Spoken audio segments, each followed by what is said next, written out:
It's ding ding, two men in a ring. We put pride in your stride and a quiver in your liver. You want 'em, we've got 'em, coming to you. Loud and proud, he's the biggest, he's the baddest. It's Mr. Gavin Davis on the Gavin Davis Podcast Show. Good evening, everyone, and welcome to another edition of the Gavin Davis Podcast with me and my co-host, my good mate, Dave Brough. Tonight's guest, good mate of mine, three-time world kickboxing champion. Not only is he a kickboxing world champion, but he also holds the kickboxing title of the quickest knockout in 8 seconds on a televised event. He has trained and promoted many fighters throughout the world and also got them to world championship level. From a kickboxing world champion to a promoter, to coach, to door supervisor, to charity raiser, and one of Master Toddy's main proteges. Me and Dave want to welcome to the podcast, Mr. Russ Williams. Russ, thank you for coming on, mate. No problem at all. Nice to see you, Gavin. It's been a while, hasn't it? Yeah, I haven't grown. Nice. I'm still the same height as you. Okay, first point I want to raise is with your promotion side of things. We first met when you were the first promoter to promote cage events in North Wales. Me and Aaron Abbey were lucky enough to fight on them first shows. That's right. So we met around, I'd say about 2007, was it, when you started doing that? 2008. Yeah. So 2008, I opened my gym in Wrexham and I started doing shows 2009. Okay. So yeah. So we were lucky enough to get on them first events. They were really good events in Wrexham. So that was more promotional stuff that you did. You started coming into the cage world as well and promoting that. So thanks for that, Russ, because that gave me a platform to start my MMA journey as well. You know what I mean? At a professional level. So thank you for that. Yeah, no, it was great having you, Aaron, Ian, all of you on, like, isn't it? You know, just glad to have helped start a few off on their careers, like, isn't it? You know? Yeah. So let's talk about how you started your career. How did you get into kickboxing and then eventually Thai boxing, and where you grew up in North Wales, and how did that all evolve? Yeah, well, I was a farmer's son, and I was taking over my dad's dairy farm. And at first we lived right next to the sports centre in Mould. So it was really nice. Like, the house was next to the school playing fields and the fields behind it and that. But then the council took over the land, and we had to move the farm, and we moved to Brimford, like, near Holywell. And what it was, the same as yourself, you probably found it when I was in school, and I never wanted any trouble or anyone, but everyone used to always see me as the easy target, making fun of us, whatever, because because I was one of the smallest in the era and that.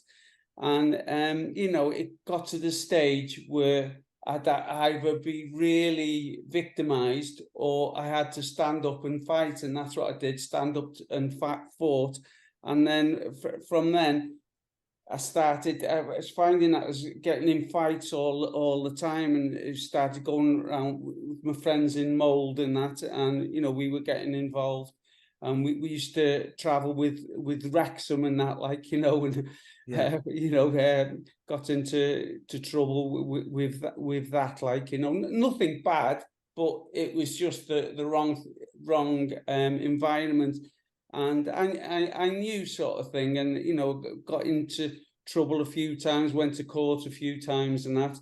And then what it was, when we had to move from Mould up to, like I say, new place in Brimford, and I didn't know any of the lads there and that, like, so I was always interested in different sports and that, like boxing and following like the Bruce Lee films and that, like, isn't it? So I was always interested in martial arts, and I tried doing different ones, like, and one of them was a kung fu style, like, and I found out, though, that at that stage, that young age sort of thing, the martial arts at that time would do you more harm than good on the street, because we're showing you all these moves and that, which okay works in the class. If someone grabs hold of you, you do this and that, like, and in the class they're sort of in pain, but on the street and that, it doesn't work when people are coming at you from all angles and that.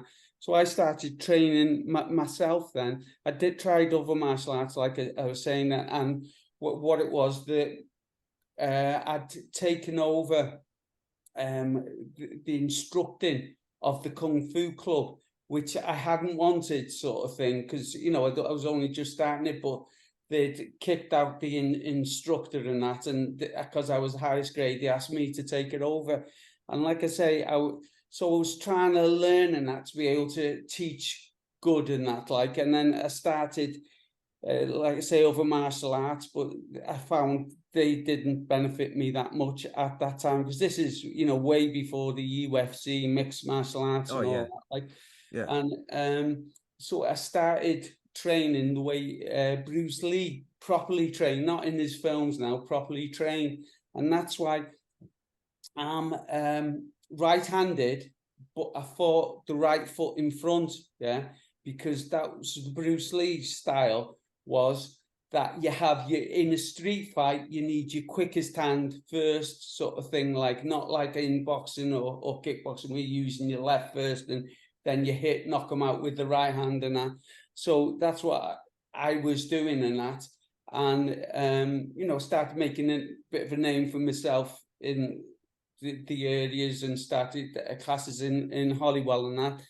But people didn't know me that well at that time, until one night it was in a disco, and I seen there was going to be trouble, like, and so I'd left, and I told my brother to come out with me, and I'd left, and then noticed he hadn't come out with me, so I was going back, and as I was going back, this big lad that'd been just knocking everyone out just come straight towards me, and as he pulled his hand back like that, I jumped up, right hooked him, and dropped him out, like, isn't it, you know?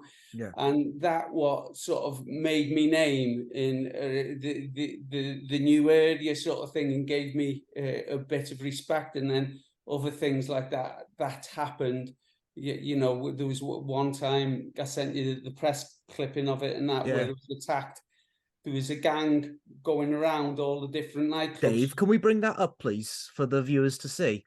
We've got it here on share. Russ, go on, keep talking, Russ, mate. Oh yeah. So what it was, I'd heard of this gang that was going around, and they were just waiting outside of nightclubs and just hitting everyone that was coming out, any lads on their own. And you know, I'd been out to the Taladi. I was never a heavy drinker or anything like that, but I'd like a few drinks just to help me relax. And anyway, I was outside this nightclub in the Taladi, it was in St. Asaph, and I was talking to a couple of lads, and then I seen fear in the lads' faces, and I turned around, and there's like 5 big guys there going, come on in, like that. And I thought, I don't know, these haven't got a problem with me. So I turned around to the lads to see what the problem was, and the lads were the other side of the car park, like, you know.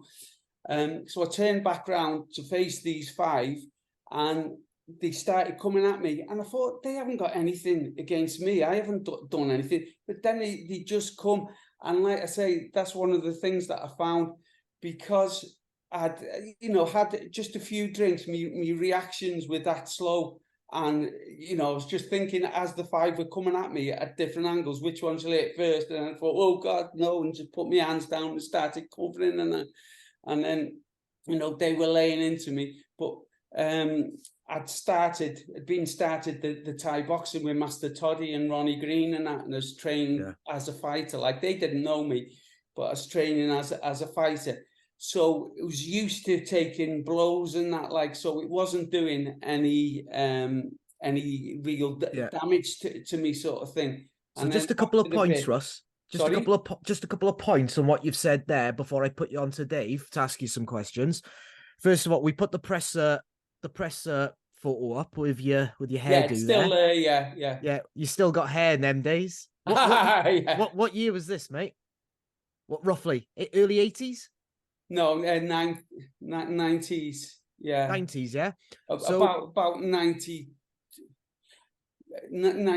because yeah, okay. I was a world champion then, so about 92, something like that. Okay, so how did you meet Master Toddy with the Thai and the kickboxing stuff? Yeah, Yeah, so that's what it was. Going back to yeah, what I was saying before, I was looking for different martial arts, started training myself with the Bruce Lee style and that, but I wanted, because, you know, it wasn't enough just learning from a book and practicing yourselves.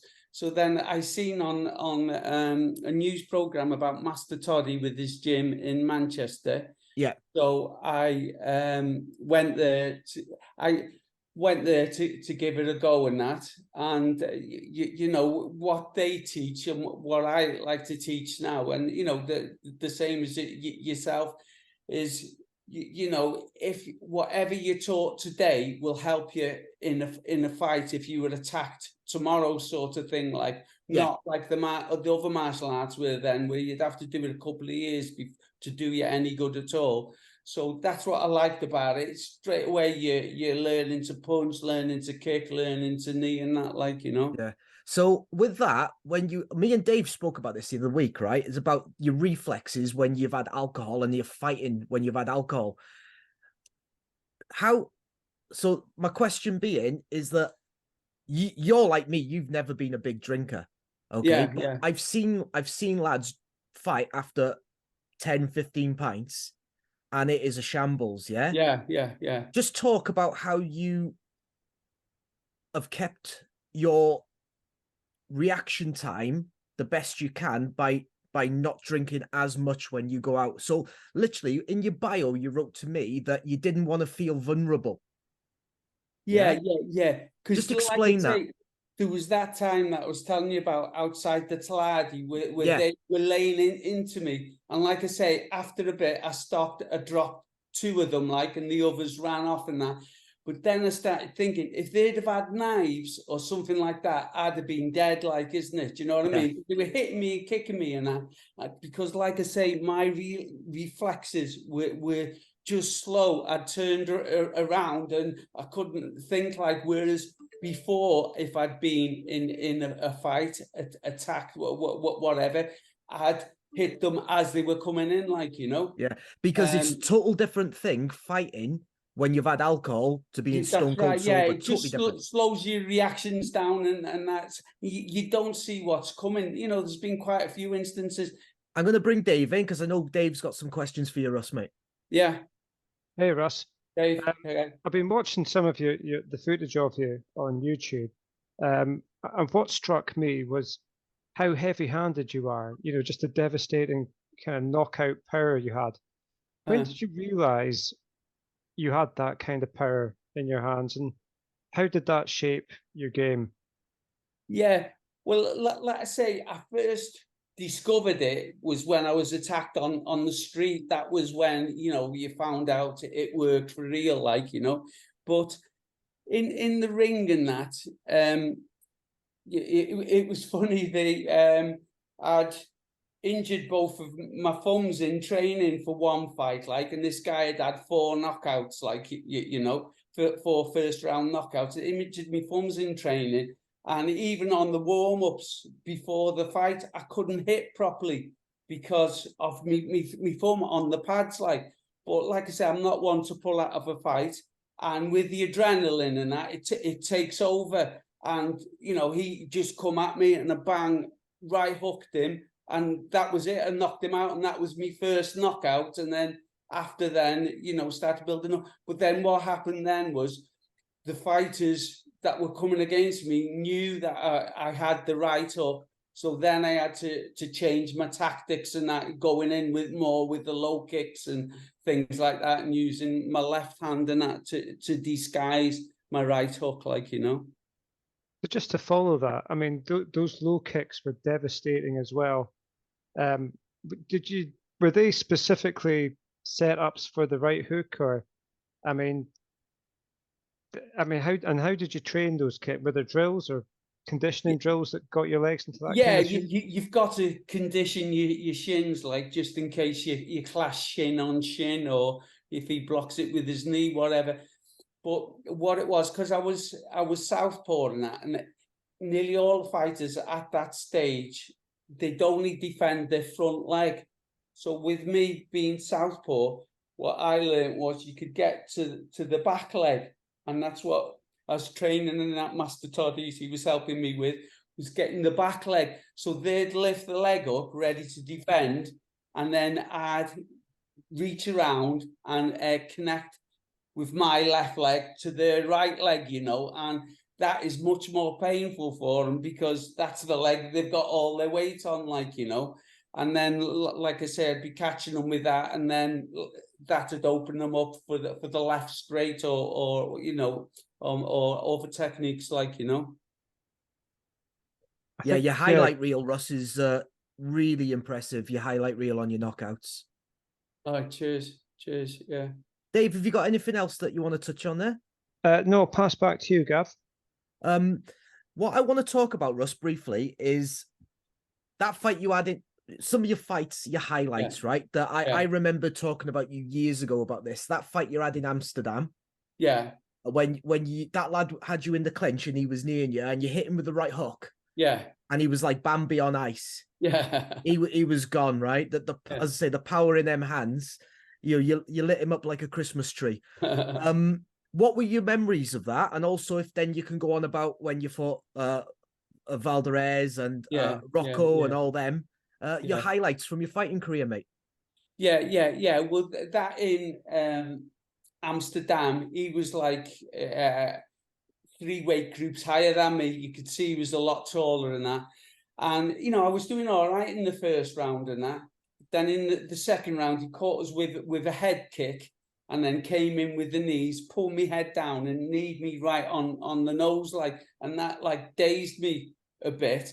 And he seen that was dazed, so he come in for the kill. But then as he was coming in, I caught him with the right hook, and that was it. It was over, sort of thing. Like that, because of me, I haven't got a long reach and that, like, you know, so I'm more of a counter puncher, and that was what it was then, you know, as he was coming in, I caught him, sort of thing, like, you know. And then I didn't remember much about the fight after because, like I say, I was still a bit dazed. But I'd say that was one of my strongest points, and that is the amount of punishment, the determination I had, sort of thing, that the amount of punishment I could take and carry on fighting, like, if you know what I mean. I'd say that was my, if I had more reach and that, then, you know, I'd have loved it to be a more technical fighter and that, like, you know, but,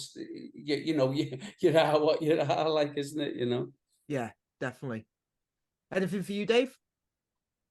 No, not on that point, Gav. No. So let's talk about that fight where you won the world title. Right, yeah, my first... first one. The first world title fight was against Ruben Valderez from Texas. Yeah. And in that, every time I was sparring, my jaw started to hurt and I had to stop. And with any other fight, I would have pulled out, but this was going to be on S4C for a full half-hour program and that, and so there was no way I could pull out of it. And then I fought sort of the wrong fight on that. I was told to go in for the knockout and that, but as I was going in, he was catching me with these side kick, body kicks and that, which he breaks 9 inches of wood with them, and I was running into them. And then I dropped my guard down, and he caught me with a side kick right to my nose, and that smashed my nose, dropped me and that, but managed to get up, and I went to 12 rounds. But anyway, when I was in hospital, they had to put me, you know, fix my nose, and they found out on the x-ray that I'd broken my cheekbone as well, and that it'd been done the year before, like, you know, and I'd had a few fights before, but I'd won them all with like first round knockouts. So I was never tested, but like I say, up for the Valderez fight, with it being a world title, the training was much harder, the sparring was much harder, and that's when, like I say, I kept having to stop the training. So, like I say, I lost that first world title fight, but it was a really good learning curve for me, like, you know. How long was your recovery roughly after that fight? Because I remember watching that fight years ago. I haven't seen it for a long time, but I remember it being brutal. Yeah, I remember, but you give as good as you got. You know yeah, what I mean? yeah. That was it. Like I say, I fought the wrong sort of fight, like you know, and looking back at it, this is it in hindsight, isn't it? But like I say, so after that fight, but I had to have a long layoff to let me nose and me cheekbone heal and that. So it was a year later that I went back in, and I went straight in. That was on the Welsh TV as well, against the Tommy Seiler from Germany. That was for the European title. That was, like, you know, Okay. European kickboxing title. Then I won that, and then had a couple more fights, and then I fought Rico Brockington from Palm Beach, Florida. He was the undisputed world champion, so I fought him. And it was funny, I tell all my students now to try and learn what you can about fighters, but don't treat it as a gospel the way you see them, because people can change. Because I was seeing some of his fights and he was left foot in front, so I'd been training for that. Then he came out of his corner, seeing that I was right foot in front, and he just switched to right foot in front. And I felt like saying, "Hey, what you doing, man? What you doing? You know, come on, I haven't been training for that." Like I say, you know, study them so you can see the strong points in that as well, but don't treat it as gospel, because the people, their fighters will change to fight you, like, isn't it? You know what I mean? So, like I say, this is what I always say: be prepared for anything. Anything is dangerous, like it, you know. And be adaptable. That's completely it. Yeah. Yeah. Be adaptable. Yeah. Okay, I'll bring Dave back in. I'm just wondering if we can move on to talk about your coaching, Russ. Yeah. And if you could tell us about, you know, how you started your gym in Wrexham and how your coaching's developed and expanded from that point, and some of the coaching work you do. Yeah, sure. Yeah. Well, I had a small, I always had, because I lived on a farm, I had a small gym on my farm and that, like, you know, and I used to teach in different leisure centres, and I opened in Wrexham. We used to have classes in Scott's nightclub, you know, the old Scott's nightclub, and Plas Leisure Centre, and different places like that. But I was looking for somewhere to have a proper gym, and nothing came up. And then I met Dave, who the owner of Penny Black and that, and he had the top floor of the old Club Excess, like, you know. So I took over that and changed that into the gym, because at that time there was no like proper martial arts gyms in Wrexham, and you know, Aaron Abbey and all them, and Mike and quite a few of the other fighters, they all came and they were all training under the gym, but then they opened their own gym, sort of thing, like, you know. And I just do with the kickboxing and that. Like I say, I train fighters, but it's mostly for people for self-defense, fitness and self-defense and that. And it gives me great sense of achievement. If somebody's scared of going to school because of bullying, and if I've given them that confidence just to stand up, not to fight, but to stand up to the bullies and that, and giving them the confidence to go to school with confidence, that's a great achievement for myself. But we also do the charity boxing. There's another course just started that's going to be on the 9th of December. And through that, we're with the UWCB. And just in our Wrexham gym alone, we've raised over 100,000 towards cancer research, like, you know. Oh, wow. And it's a great with them, because, you know, they've all gone, all the fighters, they've all gone through or are going through some sort of charity, some sort of tragedy in their lives with cancer, like, isn't it, you know. And to see them all training together, and, you know, some of them never threw a punch before in their lives, like, you know, and then to see them build up, and then to see them put on a good show, in just 8 weeks' time, and that, like, you know, I love seeing that, like, you know. But that's amazing. Congratulations for all that work. Thanks, Yeah. thanks. Gav, do you want to come in on any points there? Yeah, I have got a point. That top floor above Penny Black, the gym where Russ is on Abbott Street, isn't it, Russ? That's yeah, right. Wrexham, Yeah. When you've done a tie or a kickboxing session up there, Dave, and some of them lads have kicked your legs, and then you've got to walk down them stairs at the end of the session. I got in my car one night and I was training with Will. Will Pillow. Yeah, Will.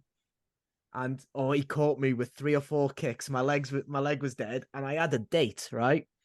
And I had to phone this girl up. I said, I won't be making it tonight. Like, I won't be making it. Literally, I tried to start the car. I started the car, and I tried to put the clutch down, and my leg wouldn't work. Blimey neck. Yeah, my leg. Yeah, in the end, I was like rubbing my leg. I was like, "Come on, you can do it. I can get home. Otherwise, I was going to have to get my dad to come and pick me up." Blimey neck. No, I never realised that it was that bad. Yeah, I just wasn't conditioned to it at the start, Russ, was I? You know what I mean? It No, took a while to get conditioned to it. Yeah. Yeah. But that was it, you know, fair play to yourself, and that was it. You know, you got it, and you stuck, and then you learned how to deal with it, like, isn't it? And that's what Yeah. it's all about, like, isn't it? You know, Yeah. and that's the difference between sort of a champion and you know, just the ordinary person. The champion, when he's hurt, he'll learn from it and grow from it, like, isn't it? Yeah. You know, and keep improving, like, isn't it? Come back stronger, you know. Yeah. Really enjoyed the sessions there, really did. What I want to ask you, Russ, is why did you retire, mate? From fighting? Yeah, what age were you? Yeah, well, what it was, like I say, I'd started off as an instructor, you know, very young for an instructor, like, you know, and then I'd really enjoyed it, the helping people and things like that. And then I really enjoyed the training, the Thai boxing and that, like, and it helped me, because like I say, as a youngster, I was very aggressive, but then it helped me become more mellow and that, like, you know, you could get all your aggression out onto the punch bags or in sparring, what have you. And so I really enjoyed the training, but I was training that much that Master Toddy said to me, "Oh, why don't you fight?" And it never crossed my mind. And I thought, oh, I may as well give it a go. And I just gave it a go. And then, you know, it built up. Oh, do you fancy fighting him? And then, like I say, the television got involved in Wales, and then it just built up from that. But it was the teaching I've always enjoyed more, like, you know. And so what it was, I did what I felt that I could do. And if there was really big money, as it is in the UFC now, then I'd have probably stuck at it longer. Yeah. But because there wasn't great money, so I'd rather concentrate. And like I say, with teaching and that, I've been to different countries, and with my fighters, I've been to Japan, you know, Honolulu, Hawaii, and all different countries like that. So I've got so much out of it just from teaching, and enjoyed before the war, and that was going to Ukraine and Finland and that, teaching, like doing seminars and that, like. So I love that. You know, because there's a lot of people that are fighters, like, and when their career's finished, they have a job adapting. But with me, it was nothing like that, because even when I was fighting, I was still teaching, like, you know, and I just had someone else to help. You know, the same as yourself, you'd have someone else to help with the classes, like. But that was my enjoyment, and you know, the fighting. You know, even though I'm glad that I did what I did, like, but that was just part of it, like, you know, part of my training and that, like, you know.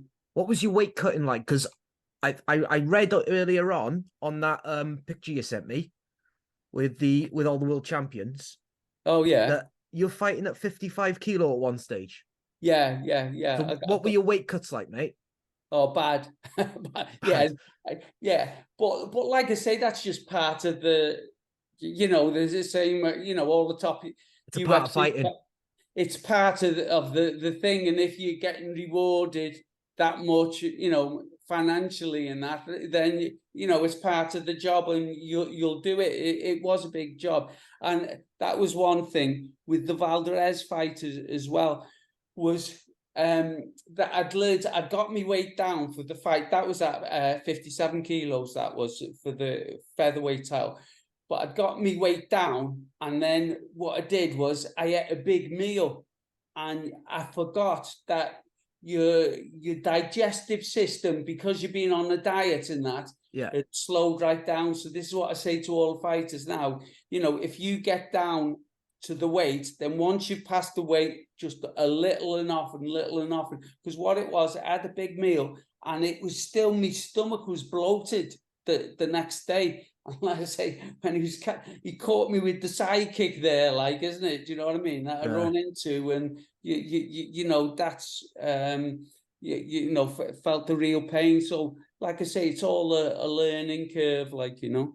Oh no, definitely. I think someone told me once that you weighed in for a fight, and you were unsure if you could make it back to the car. Well, yeah. What it was, I was going to the leisure centre, and because I was the promoter and everything like that, you know, I had it all on me, like, isn't it? I was going to the leisure centre to weigh all the fighters, and I was carrying scales with me. Yeah. Right. Okay. And then I seen this lad, and I said, "Oh, where are you going?" And he said, "Oh, I'm just going in the leisure centre." I said, "Would you carry these for me? Because I feel so weak." And that. And he looks at me, he goes, "You're fighting for the world title tomorrow, aren't you?" And I go, yeah, because it was nothing to me. You were used to being weak the day before, like, isn't it? Yeah. And I go, yeah. And he looks at me as if you haven't got a hope in hell, mate. Like, do you know what I mean? But like I say, that was before the Rico Brockington fight. And like I say, you know, as soon as the weigh-in was over, drinking a little bit and often and that, and by the time the fight night come, I was, you know, strong as anything, like, isn't it, you know? But no, it was funny. I bet if he was having a bet, with all his mates, like, isn't it, you know, that I was going to get stopped in the first round, whatever, like, isn't it, you know? But I bet there was some heavy duty gambling going on in North Wales that night. Dave, bring you back in, mate. Yeah, Russ, is there anything you'd change with regard to your fighting career? Yeah, it's like saying that my fighting career is just a small part of the journey, and that the teaching and helping the others is the main. Like I say, 90% of the people who come keep fit, self-defense, and that. But with my fighting career, looking back, like I say, it was the fight that I did against Valdez that I would have changed. But considering I went in there with the broken cheekbone and that, I didn't do too badly, sort of thing. And that, you know, in a way, it did me more good, because it helped me, instead of going in, you know, to knock people out, it made me think more technically and that, like, you know, and that's what I do with all of me students and me fighters, and what I have here is try and you know, develop them all around, like, isn't it, you know? So everyone's got their strong points, but to develop all your techniques as well, not just rely on, you know, like with me, the right hook or whatever, like, you know. But other than that, you know, naturally there's things that I could have done better than that. But with my fighting career, I was happy the way it went, and I was happy to retire when I did and just concentrate on teaching, and I just love it. I'm feel so privileged that you know, what I enjoy doing is my work, sort of thing, like, you know. Yeah, I think that's a great success, really, isn't it? Because so many fighters, well, you hear about boxers finish their career and they can never quite finish, can they? They keep coming back because there's always something they need to continue with. That's right. Yeah. And that's what it is, especially a lot of the boxers and that, you know, if they've come from poor backgrounds and that, like, isn't it, you know, and then suddenly they've got all this money and that, and, you know, a lot of them blow it and that, and then, you know, they retire, whatever, they haven't got enough to live on, so they keep coming back to the ring, like, you know. But like I say, I feel myself privileged in that I've got, you know, that my first love was the teaching and helping others like it, you know. And that's what, so, you know, when my fighting career finished, I was just happy. And you know, I've got so much, because I go to in 2015, when I finished with the security business, I started going to Master Toddy's gym again. I hadn't seen him for maybe 10, 15 years, or no, 20 years. Because he moved from the UK and he's got gyms in Thailand and that. And I went there, and it was such a lovely thing. And I help his fighters a little bit, like, you know, help his fighters with the hooks and strong punching and the low kicks and that, like, you know. So I really enjoy that. And this year I'm going there, and I'm also going to Laos and Vietnam as well, like, you know, which is, you know, gonna really looking forward to it. Russ, where is he in Thailand? He's got his main gym's in Bangkok. Then he's got another one. It's by a beach. It is. It's lovely by a beach. Tell the viewers, mate, where they can find you, what classes you offer, and what they can expect to find in your dojo. Yeah. Well, like I say, my main goal is just helping people in their everyday lives, giving them confidence and that, like, you know, with school children. It's either helping people control their emotions, like, isn't it, you know, so they learn to put their emotions into punching or kicking or something like that, rather than getting aggressive with somebody on the street or at home or whatever. That's what I try and do. And then, like I say, it's helping the children stand up to bullies and that, giving them confidence and that. So that's what I love doing. Like you were saying, I've got the gym in Wrexham above Penny Black in Abbott Street, and I've got a small one where I live. It's the bottom floor of where I live in Kerwis, like, you know.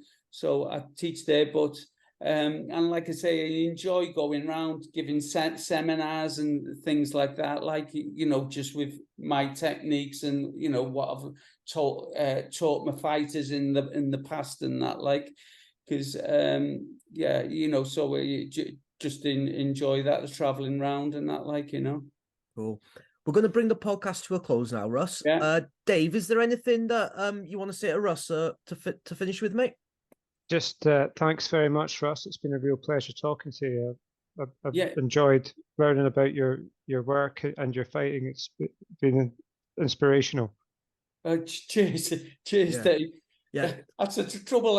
I'm a very quiet person, but when I get into that, because I'm so, you know, I could talk for hours. It's the only thing I could talk about for hours, like, you know. So sorry if it went on a bit too much, like, isn't it? Oh no, Russ, you're really, really good, mate. One thing I want to say is, and I just want Dave and the viewers to be aware of this, is when I came and started training with you, I obviously came from a traditional jiu-jitsu background, what we would class as British jiu-jitsu. And, you know, I came in the gym and, you know, I was just there to learn.